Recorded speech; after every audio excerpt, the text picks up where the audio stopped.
দুলা ভাই, দুলা ভাই। আরে আরে কি ব্যাপার তুমি? ওকে ছাড়ো। আরে আপু তুমি আমাকে ওয়াশরুমে নিয়ে আসলা কেন? চুপ, একদম চুপ, একটা কথাও বলবি না। আমি তোকে যেটা বলবো সেটা করবি। আমি বাইরে যাওয়ার নাম করে ঘরেই লুকিয়ে থাকবো, আর তুই তোর দুলাভাইকে পরীক্ষা করার জন্য তোর দুলাভাইয়ের কাজ যাবি। কি বলো আপু, দুলা ভাই যদি রেগে যায়? এত কথা বলতে হবে না, আমি তোকে যেটা বলছি সেটাই কর। আর আমি এই ঘরের এক কোণে লুকিয়ে আছি, যা। আচ্ছা ঠিক আছে আপু, যাচ্ছি। দুলা ভাই আছেন? দুলা ভাই কি ব্যস্ত? হ্যাঁ, তুমি কিছু বলবে? হ্যাঁ, আমার কিছু কথা ছিল দুলা ভাই। হ্যাঁ, কি কথা বলো। আর তোমার আপু কোথায়? আপু তো বাহিরে গেছে, আর তাছাড়া বাসা একদম ফাঁকা। বাসা ফাঁকা? তাহলে তুমি তোমার আপুর সাথে বাইরে যেতা। দুলা ভাই, আমি যদি আপুর সাথে বাহিরে যেতাম তাহলে কি ফাঁকা বাসায় আপনাকে একা পেতাম? স্বর্ণা, আজকে নিউজ দেখেছো কিভাবে নির্যাতন চলছে?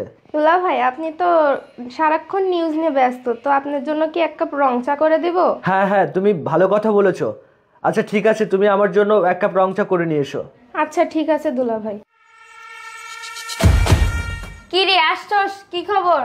আরে আপু আর বলো না, দুলা ভাই কি একটা মোবাইল নিয়ে পড়ে আছে, আমার দিকে ফিরেও তাকায় না। তোকে একটা কাজ দিলাম, সেটাও ঠিক মতো করতে পারলি না। শোন, তোর দুলাভাইয়ের সামনে এমন অঙ্গি ভঙ্গি করবি যেন তোর উপর দুর্বল হয়ে যায়। আপু আমি তো তোমার কথা মতন চেষ্টা করেছি, কিন্তু দুলা ভাই ফোন নিয়ে ব্যস্ত, আমার দিকে ফিরেও তাকায় না। তুই আবার যা, তোর দুলাভাইয়ের সামনে এমন অঙ্গি ভঙ্গি করবি যেন তোকে তুই দুর্বল হয়ে যায়। আর শোন, আমি যেখানে আছি তোর দুলাভাইকে বলবি না। আচ্ছা আপু, আমি দুলা ভাইকে বলেছিলাম চা দেওয়ার জন্য, তা আমি চা নিয়ে আবার যাচ্ছি। আচ্ছা ঠিক আছে, তুই তাহলে তাড়াতাড়ি যা। আচ্ছা দুলা ভাই, আমি আপনার জন্য লেবু দিয়ে আদা দিয়ে গরম চা করে নিয়ে আসছি। ও আচ্ছা আচ্ছা, চা নিয়ে আসছো? আচ্ছা ঠিক আছে, চাটা দাও। দুলা ভাই আর কিছু লাগবে? লাগলে আমাকে বলেন, আমি অ্যারেঞ্জ করে দিব। না না, আমার আর কিছু লাগবে না। আর যদি লাগে আমি তোমাকে ডেকে নেব। যাও, তুমি এখন রুমে যাও। আর কিছু লাগলে বলবেন কিন্তু দুলা ভাই, সবকিছুর অ্যারেঞ্জ করে দিব। এই, তুমি এসব কি শুরু করেছো? পিচ্ছে একটা মেয়ে। আমার মন মেজাজ কিন্তু তত একটা ভালো নেই। যাও, আমার যদি কিছু লাগে আমি তোমাকে ডেকে নেবো। যাও। দুলা ভাই আপনি রেগে গেছেন? আচ্ছা ঠিক আছে, আমি রুমে যাচ্ছি।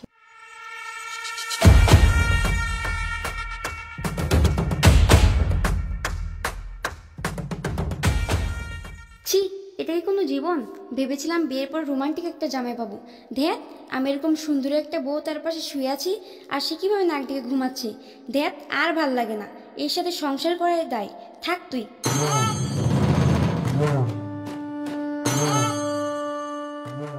স্বর্ণা, এই স্বর্ণা, কি রে স্বর্ণা, তুই ঘুমাচ্ছিস? এই স্বর্ণা, ওঠ ওঠ বলছি, এই ওঠ ওঠ। হ্যাঁ আপু বলো। এই তুই ঘুমাচ্ছিস কেন? শোন, আমার দিকে তাকা, শোন, আর কথা শোন। হ্যাঁ আপু বলো না, কি হয়েছে? এই শোন, আমি তোকে যা বলবো সেটাই করবি। যা, তুই এখন তো দুলাভাইয়ের কাজ যাবি, তো দুলাভাইয়ের কাজ যা শুবি। যা। একটা মাস হয়ে গেছে আমার সাথে তার শারীরিক সম্পর্ক হয় না। আমি কি বুড়ো হয়ে গেছি বল? আমার কি কোনো স্বাদ আহ্লাদ নেই? আমার কি ইচ্ছে করে না? আর আমি বুঝতে পারলাম না, তার কি অন্য কোথাও বিয়ে করেছে নাকি অন্য কোনো সম্পর্ক আছে যে আমার দিকে ফিরেও তাকায় না। আমার এখনো বাচ্চা হয়নি, এখনই যদি সে এরকম করে তাহলে বুড়ো বয়সে কি করবে? তুই এক্ষুনি তো দুলাভাইয়ের কাজ যা, আর ওখানে যা থাকবি। যা। আচ্ছা আপু, জানো তো দুলা ভাইকে দেখলে না আমার খুব ভয় করে। দুলা ভাই আমাকে দেখলেই কেমন যেন করে।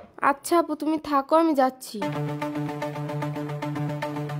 শোন, চুপি চুপি যেতে হবে, নাহলে তো দুলাভাই উঠে যাবে। যা যা, ওঠ ওঠ।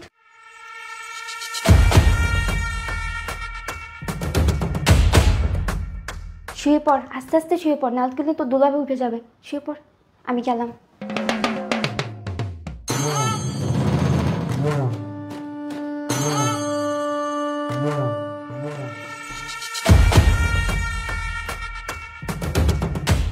দুলা ভাই, দুলা ভাই।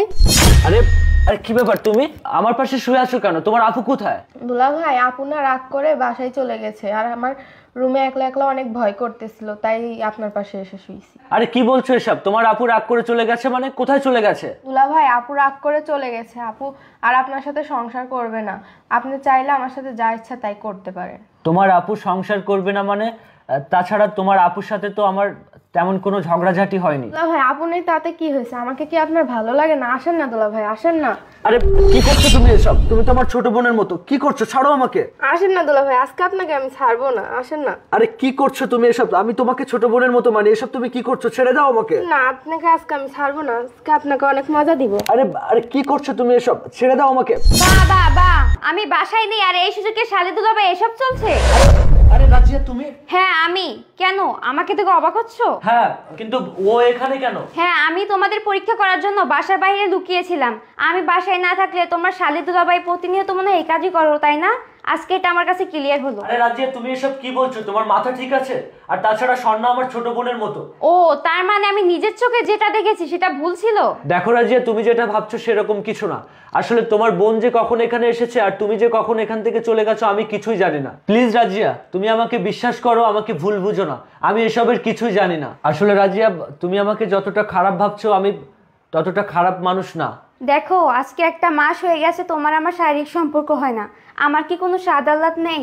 তুমি খাচ্ছ, দাচ্ছ, ঘুমাচ্ছ, কিন্তু আমার দিকে ফিরেও তাকাচ্ছ না।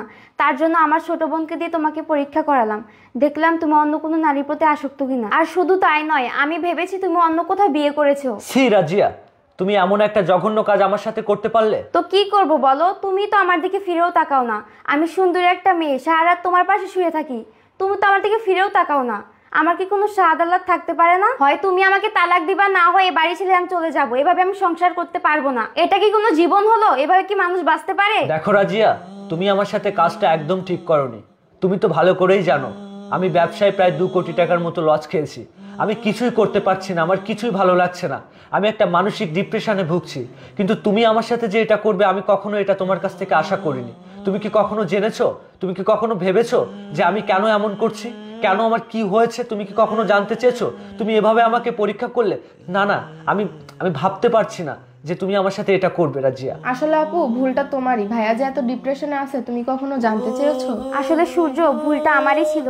আমি ওভাবে ভেবে দেখিনি। আর তুমি চিন্তা করো না, আমি তোমার পাশে আছি। দেখো সূর্য, আমাদের মতো এরকম ভাবে ভুল বুঝাবুঝি করে অনেক সংসার ভেঙে যায়। আমার মতো এরকম ভুল যেন কেউ না করে। ঠিক আছে রাজিয়া, তুমি যে তোমার ভুলটা বুঝতে পেরেছো এর জন্য তোমাকে অসংখ্য ধন্যবাদ। আর চিন্তা করো না, আমি যে ডিপ্রেশনের ভিতরে আছি আমি খুব তাড়াতাড়ি ডিপ্রেশন থেকে ফিরে আসবো। আর মহান আল্লাহ তাআলা তোমাকে বোঝার তৌফিক দান করুক।